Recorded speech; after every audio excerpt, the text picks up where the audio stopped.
This poem is dedicated to my brother, Willie Redmond, who is my greatest support.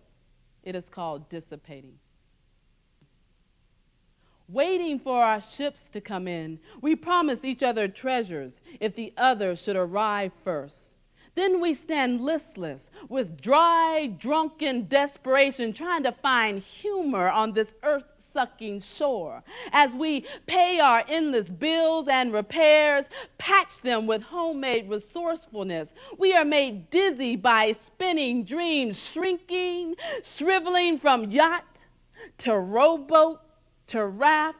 We fold like hissing inner tubes, embracing each other with sagging smiles, knowing there is no way our butts can fit in sailing thimbles.